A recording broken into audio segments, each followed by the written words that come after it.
The Minnesota Timberwolves were leading the Memphis Grizzlies by 26 points at one point during Game 3 of their best-of-7 series last night, dudes. They went on to lose that game on their home floor to a Memphis team that looked dead in the water on multiple occasions. OMG. Two separate 20-plus point leads, by the way, during that game.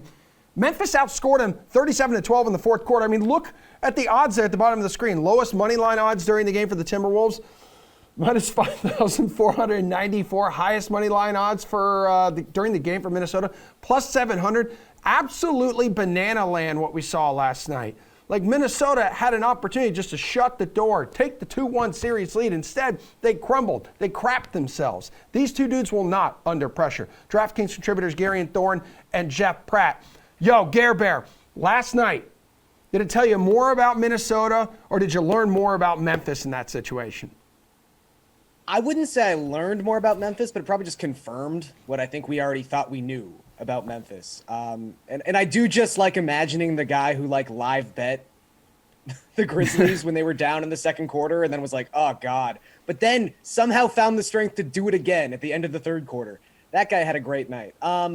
Yeah, I think the thing with Memphis, we've kind of seen a similar team construct work its way from the regular season to the postseason in the past. And there's this stigma with teams like Memphis that they're almost too deep. Like, it's an advantage in the regular season, but it's a disadvantage in the postseason. But I think the difference between a lot of those types of teams that we've seen in the past is they still have a legitimate superstar in Ja Morant. And he didn't even really play like a legitimate superstar last night. And they still found a way to come back from, as you said, Emerson, two different 20-point deficits. They should beat the Timberwolves. I think we all know that. Yep.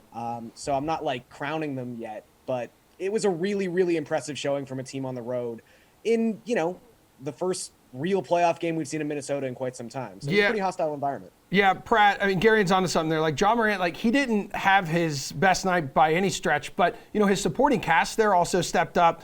Desmond Bane, like Brandon Clark. Tied for the fourth biggest comeback in playoff history with your Celtics in 2002, Jeff, and 2017, the Cavaliers. Is there a silver lining, though, here for the Timberwolves at all? No, there's not. This game tells me more about Minnesota. Crazy offensive runs is what I expect from a team like the Grizzlies. They came into the playoffs scoring the second most points per game in the league, just behind Minnesota, by the way. So this one was always set to be a high-scoring affair. The fact that they were able to pull off this comeback without Ja playing at his best was definitely surprising. But Memphis is an offensive juggernaut. That's what we expect out of them.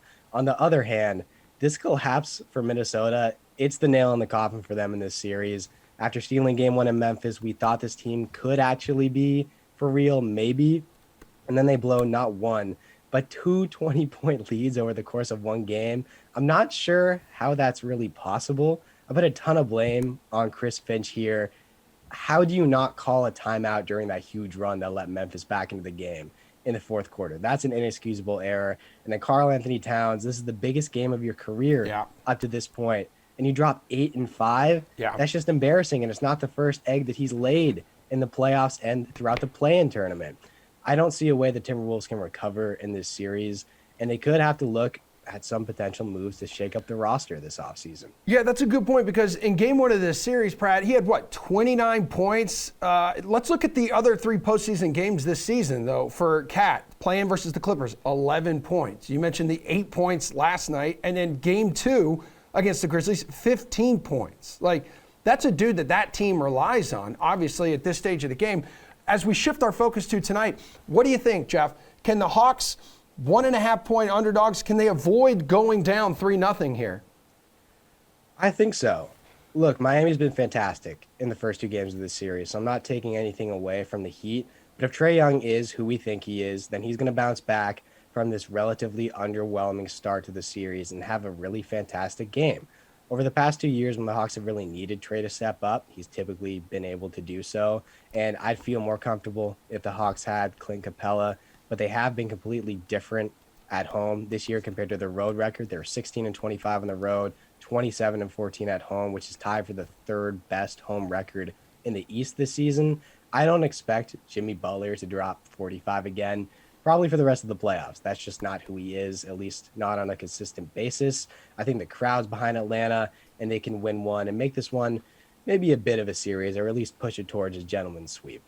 Okay. How do you feel about it, Gare Bear? Yeah, I mean, historically, if an overwhelming underdog is going to take a game in the series, it tends to be that third game. Maybe the Heat take the foot off the gas pedal a little bit. I know our recent examples of this are not great in terms of how they finished, but even if you just want to look at the last 2 days, Raptors go up 17 points in the first half against the 76ers playing game 3 at home. We just talked about the Timberwolves, who had 2 separate 20-point leads playing game 3 at home. There is something to be said about that team coming back, playing that first home game. And I think it's really important, as Jeff mentioned, the Hawks, one of the biggest teams in terms of the disparity on the road and at home.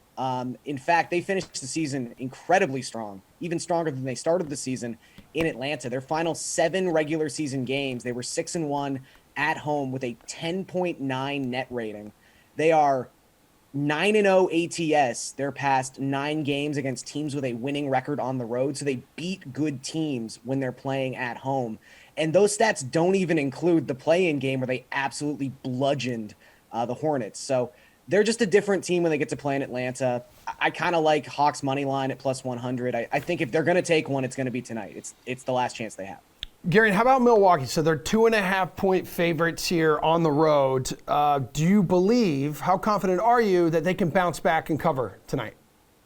So this one's tough. I mean, Chris Middleton's really important. You look at the on-off numbers for the regular season. The Bucks only outscored their opponents by 0.3 points per 100 possessions when Chris Middleton was off the court. Now, you'd hope that Bud is going to start playing Drew Holiday and Giannis Antetokounmpo even more in the absence of Chris Middleton. It really generally takes someone just absolutely forcing Bud's hand to start playing these guys major minutes, even in the playoffs. And that could be the solution to what you do without Chris Middleton.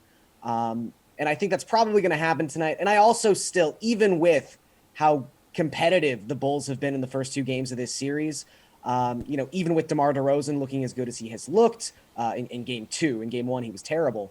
I just still can't shake the stigma the Bulls have from the regular season. They don't beat good teams. And I still think Milwaukee is a good team, even without Chris Middleton. This is a team that is 5-15 ATS their last 20 games as an underdog.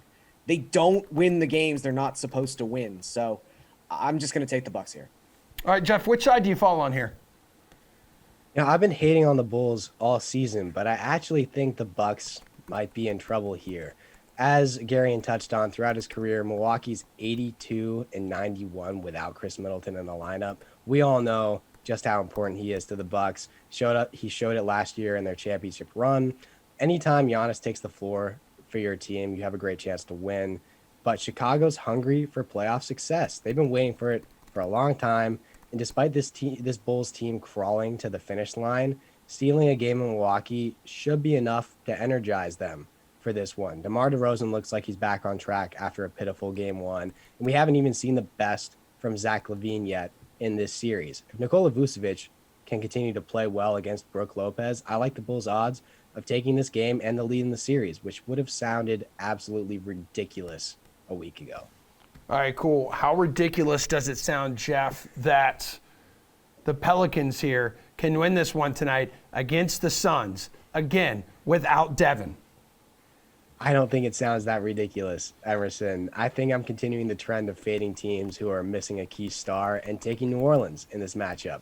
The Suns haven't been as good as you think without Devin Booker this season. They were 8-6.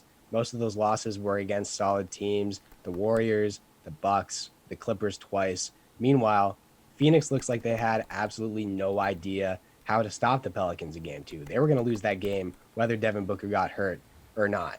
Between Brandon Ingram, CJ McCollum, Jonas Valanciunas, and a couple of these solid rotational pieces, New Orleans has a lot of firepower for the Suns to keep up with. It's always fun to look at how teams do historically in these matchups as well, and the stats are definitely on the Pelicans side here. They have a 71.4% win percentage at home in game 3s, outscoring opponents by double digits in those wins. I think New Orleans actually wins this one and puts quite a bit of pressure on Phoenix for the rest of this series. Yeah, for sure. Gary, how much pressure is on Phoenix now? I mean, a lot. Yeah. It's kind of crazy how much they do fall off on one side of the ball in particular without Devin Booker. I mean, this is a team that won over 60 games this season, but their offensive rating with Booker on the court was 119 points per 100 possessions. That falls off to 110 points per 100 possessions when Booker has not been out there so far this season. Their saving grace is that they get better defensively. They were only allowing 105 opponent points per 100 possessions, which would basically be the best defense in the NBA if prorated across the entirety of the season. So that's what they're going to have to lean on tonight. And so far in this series, really the only time they've stopped the New Orleans Pelicans is when Jonas Valanciunas was missing like bunnies the entirety of the first quarter of game one. He stopped doing that in the second half and in game two, and suddenly it got uber competitive. So this is probably more of like a stay away for me tonight. I don't necessarily trust the Pelicans to actually win this game, but I do think it's going to be incredibly close. I would probably lean Suns, but again, I don't have a strong feeling here. I just think it's going to be hyper competitive. All right, let's go over to the DFS side, though. Gary, which favorite high-priced DFS dude is your dude tonight?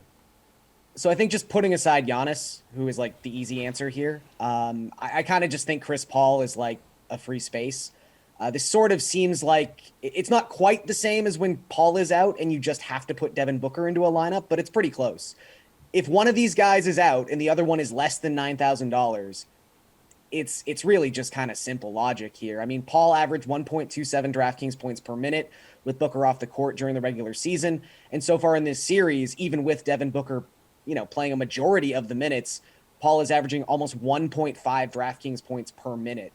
He's basically locked into a double-double in this contest. It's going to be a little up-tempo because of how the Pelicans play.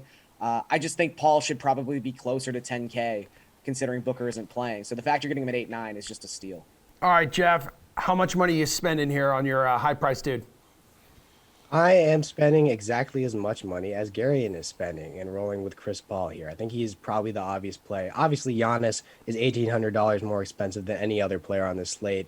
If you want to throw him in your lineup, that's fine. You're getting guaranteed production. I think he might be the only player you can say you're getting guaranteed elite production from on this slate.